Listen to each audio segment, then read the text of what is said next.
नमस्कार साथियों, आप सभी का स्वागत है डीएलएड एकेडमी पर। मैं हूं एस कुमार। इस वीडियो में मूल्यांकन, सीसीई और उससे संबंधित महत्वपूर्ण प्रश्नों को देख रहे हैं, जिसमें हमारा इम्पोर्टेंट और पहला प्रश्न है निदानात्मकम उपचारात्मकम शिक्षणस्य च मध्ये अंतरम स्पष्ट कुर्वन्तु। यानी उपचारात्मक शिक्षण और निदानात्मक परीक्षण दोनों के बीच में क्या अंतर है, क्या क्या होते हैं, इनके बारे में लिखिए। तो दोनों के बारे में दो दो पॉइंट्स बना के लिखने हैं। 3 अंक का प्रश्न आता है तो बहुत सिंपल है, अलग अलग पूछे एक एक नंबर में तो भी लिख सकते हो, और आपको दोनों कंबाइन करके 3 अंक का पूछे तो भी आप बता सकते हैं। तो आपको बताना है कि निदानात्मक परीक्षण एक ऐसा परीक्षण होता है जहां बच्चे की दुर्बलता का पता लगाया जाता है और उसके कारणों को जानते हैं।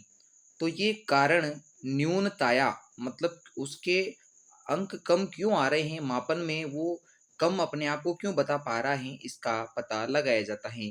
तो ये है निदानात्मक परीक्षण। और उपचारात्मक शिक्षण में होता है कि अगर आपको पता लग गया है कि उसकी कमी का कारण क्या है, तो फिर उसके निवारण के लिए शिक्षण करवाया जाता है और ये विशेष कक्षाओं का आयोजन इसमें होता है। तो दोबारा पढ़ लेते हैं।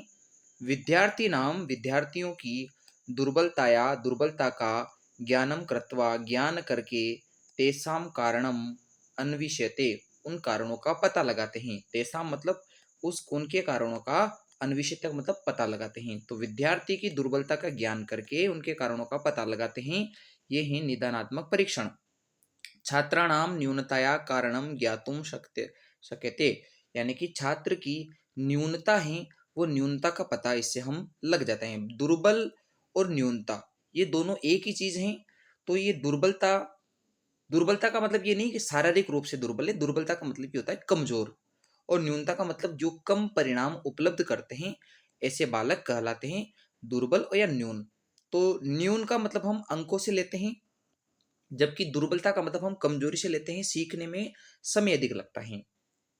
अब यदि ऐसा बालक निदानात्मक परीक्षण से पता लग जाता है तो न्यूनताया कारणम ज्ञातवा, न्यूनता के कारणों को जानकर तेसाम निवारणाय, उसके निवारण के लिए जो शिक्षणम शिक्षण होता है उसे हम कहते हैं उपचारात्मक शिक्षणम।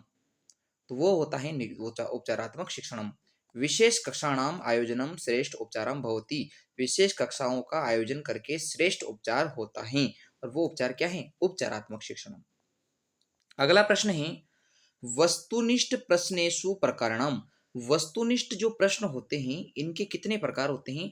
तो 4 प्रमुख प्रकार होते हैं। एक तो है रिक्त स्थानों की पूर्ति करने वाले प्रश्न, दूसरा है सत्य और असत्य वाले प्रश्न, तीसरा होता है एक शब्द में उत्तर दीजिए वो वाले प्रश्न, और चौथा होता है बहुचयनात्मक, 4 में से 1 का चयन कीजिए।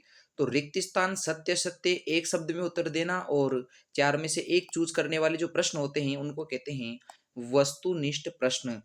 अब देखो, वस्तुनिष्ठ प्रश्न का मतलब ये है कि हमेशा एक ही निश्चित उत्तर होता है, चाहे आप रिक्त स्थान भरिए, चाहे सत्य असत्य में से चूज करें, चाहे एक शब्द में उत्तर दे या 4 में से 1 को सिलेक्ट करे, हमेशा एक निश्चित उत्तर मिलता है। इसलिए वस्तुनिष्ठ प्रश्न ज्यादा इंपॉर्टेंट होते हैं। फिर अगला है संस्कृते संस्कृते मौखिक मूल्यांकनस्य बिंदव। संस्कृत में मौखिक मूल्यांकन, मौखिक जो मूल्यांकन होता है, मौखिक रूप से जो चीजें पूछी जाती है उनमें क्या क्या पूछ सकता है, उनके महत्वपूर्ण बिंदु बताने हैं। तो देखो, मौखिक परीक्षा के रूप में वस्तुनिष्ठ प्रश्न यानी ऊपर जो बताए हैं वो प्रश्न पूछ सकते हैं। शब्द रूप, धातु रूप, लघु वाक्य पूछ सकते हैं। संधि, समास, उपसर्ग, प्रत्यय, लिंग, वचन, कारक, विभक्तियां, बहुत सारे प्रश्न होते हैं जो मौखिक रूप से संस्कृत में पूछ सकते हैं। अगला है मूल्यांकन कति प्रकारा भवन्ति। मूल्यांकन कितने प्रकार का होता है? तो 4 प्रकार का होता है। एक होता है संकलन मूल्यांकन, जिसको हम योगात्मक मूल्यांकन भी कहते हैं। दूसरा है खंड मूल्यांकन, जिसको हम इकाई मूल्यांकन भी कहते हैं, जो विशेष अवधि के बाद लिया जाता है। प्रवेश मूल्यांकन शुरुआत में जो होता है। और फिर है दोष निर्णायकम मूल्यांकन, कि अगर आप में कमियां हैं तो उसका पता लग जाएगा। तो 4 प्रकार के मूल्यांकन है, संकलन, खंड, प्रवेश और दोष निर्णायकम मूल्यांकन। तो ये 4 प्रकार के मूल्यांकन होते हैं। अब आपसे पूछे कि बालक का जो मूल्यांकन करना है, उस मूल्यांकन या मापन करने के कितने प्रकार, सर्वांगीण विकास करने के कितने प्रकार हो सकते हैं? तो बालक के सर्वांगीण विकास में जो मापन या मूल्यांकन होता है, वो भी अनेक प्रकार का हो सकता है। देखो, मूल्यांकन करना है, सर्वांगीण विकास करना है, तो बहुत सारे तरीके हैं। जैसे मौखिक परीक्षा लो, लिखित परीक्षा ले लो, प्रतियोगिता ले लो, साक्षात्कार बोले तो इंटरव्यू ले लो, मापन के लिए प्रश्न बना लो, प्रश्न उत्तर पूछ लो, संचित अभिलेख, एनेक्डोटल रिकॉर्ड, निरीक्षण सूची, चेकलिस्ट वगैरह, स्वास्थ्य जांच करना और पोर्टफोलियो वगैरह। तो बहुत सारी चीजें हैं जो अनेक प्रकार से बालक से पूछी जाती हैं और वो बालक के सभी पक्षों को एक साथ कवर कर लेती हैं। फिर निरीक्षण कितने प्रकार का होता है? निरीक्षणम कति विधि, निरीक्षण की कितनी विधियां हैं? दो विधियां होती हैं। एक सहज निरीक्षण, जिसमें बालक अपने आप को स्वतंत्र रूप से मतलब गतिविधि करता है और उसको मास्टर जो है दूर से अवलोकन या निरीक्षण करता है। जबकि एक होता है नियंत्रित निरीक्षण, जिसमें कक्षा पर नियंत्रण टीचर का होता है और उसी नियंत्रित वातावरण में बच्चा सीखता है। तो नियंत्रित निरीक्षण और सहज निरीक्षण, दो प्रकार के निरीक्षण होती हैं, दो विधियां होती हैं। सतत व्यापक मूल्यांकन के दो भाग होते हैं, दो विधियां होती हैं। एक तो है संरचनात्मक मूल्यांकन, फॉर्मेटिव असेसमेंट, और दूसरा होता है योगात्मक या संकलनात्मक मूल्यांकन, जिसको बोलते हैं समेटिव असेसमेंट। तो आपने ये बीएसटीसी की तैयारी करते वक्त या फिर रीट की तैयारी करते वक्त जरूर पढ़ा है, फॉर्मेटिव और समेटिव असेसमेंट। तो ये दो भाग होते हैं सतत मूल्यांकन के। अब आपसे पूछे कि मूल्यांकन की विभिन्न विधियां, प्रविधियां कौन कौन सी हैं? प्रविधियों का मतलब होता है तकनीक कौन कौन सी है, टेक्निक्स कौन कौन सी होती हैं। तो मूल्यांकन की कई छोटी छोटी तकनीकें होती हैं, जैसे इंटरव्यू, एक है ऑब्जर्वेशन निरीक्षण करना, एक है क्वेश्चनरी बनाना, प्रश्नावली बनाना, एक होता है परीक्षा लेना, एक होता है क्रम निर्धारणी, एक होता है अभिलेख प्रविधि। तो ये प्रविधियां हैं, यानी मूल्यांकन करने के विभिन्न हमारे पास तकनीकें हैं ये। अब इन तकनीकों का प्रयोग करने पर हमें क्या फायदा मिलता है, या इन विधियों की, प्रविधियों की क्या विशेषता है? तो इन, अगर हम इन प्रविधियों का प्रयोग करेंगे तो एक तो ये स्पष्ट रूप से प्रकट होती हैं और इनका प्रयोग करना सरल होता है, इनके प्रयोग को हम सरलता से कर सकते हैं। समुचित व्याख्या करने वाली होना चाहिए और वस्तुनिष्ठ, बोले तो एक प्रकार का मापन करे सही प्रकार से और उचित परिणाम देने वाला होनी चाहिए। आगे बात करते हैं कि जब भी हम किसी प्रश्न पत्र को बनाते हैं, उसका निर्माण करते हैं, तो उसमें कौन कौन से तत्व लगते हैं? तो देखो, निरीक्षण उसमें लगेगा। बिना निरीक्षण के कोई भी प्रश्न पत्र नहीं होता है, और चाहे वो सहज निरीक्षण हो चाहे नियंत्रित निरीक्षण हो, दोनों यूज हो सकते हैं। इंटरव्यू लिए जाते हैं ताकि बच्चों में रुचि विकास हो सके।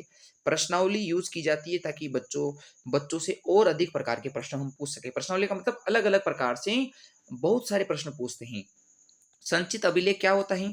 बालक की प्रकृति का ज्ञान होता है कि बालक की प्रगति, प्रोग्रेस किस प्रकार से हो रही है, वो उसके द्वारा जो बच्चे के रिकॉर्ड हैं उससे पता लग जाता है। क्रम निर्धारणी, क्रम निर्धारणी का मतलब कि बच्चों को प्रेरित करती हैं कि वो अच्छे प्रकार से सीखें। फिर है मत सूचिका, ये मत सूचिका क्या करती है? मत सूचिका बच्चे के व्यवहार का सतत अवलोकन करती हैं, यानी सिस्टमेटिक, एक के बाद एक रूप से बच्चे का व्यवहार कैसे बदल रहा है उसके बारे में जानकारी देती हैं। तो प्रश्न पत्र में ये 6 बातों का ध्यान रखना है। 6 बातें कौन कौन सी हैं? निरीक्षण, साक्षात्कार, प्रश्नावली, संचित अभिलेख, क्रम निर्धारणी, मत सूचिका।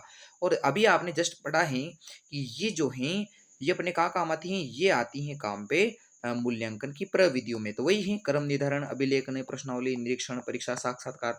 तो मूल्यांकन की विविधता पूछो या प्रश्न पत्र निर्माण के तत्व पूछे, ये चीजें काम में आते हैं। अब प्रश्न पत्र का जब हम निर्माण करते हैं तो उस प्रश्न पत्र की क्या क्या खास बात, विशेषताएं होनी चाहिए, क्या क्या प्रश्न पत्र में एक पेपर में गुण होना चाहिए। तो एक पेपर वो होता है जिसमें प्रामाणिकता हो, यानी कि प्रश्न ऐसे हो जिनके प्रमाण हो, जिनके प्रूफ होना चाहिए। दूसरी बात, विश्वसनीय पेपर हो, बार बार जांच करने पे भी एक समान परिणाम आए, अलग अलग नहीं आना चाहिए। और बच्चों के लिए उपयोगी हो, व्यवहारात्मक प्रश्न हो, ऐसे नहीं हो कि आप बच्चों से बदला लेने के लिए प्रश्न पूछे, ऐसा भी नहीं होना चाहिए। वस्तुनिष्ठ, एक ही निश्चित उत्तर होना चाहिए। सामाजिकता, जिस परिवेश में बच्चा है उसी से संबंधित प्रश्न पूछें। तो ये 6 प्रमुख गुण होते हैं किसी भी प्रश्न पत्र के। और इसके बाद हम अंतिम प्रश्न पढ़ रहे हैं। जो अंतिम प्रश्न है कि सतत व्यापक मूल्यांकन में उपकरण और विधाएं कौन कौन सी होती हैं? तो उपकरण में देखो, उपकरण में प्रश्न, अवलोकन, परीक्षण करना, पोर्टफोलियो, एनेक्डोटल रिकॉर्ड, चेकलिस्ट, ये सारी चीजें तो होती है उपकरणों में। बोले तो हम इसको कह सकते हैं टूल्स में। तो टूल्स जो हैं, वो टूल्स तो बहुत सारे हैं।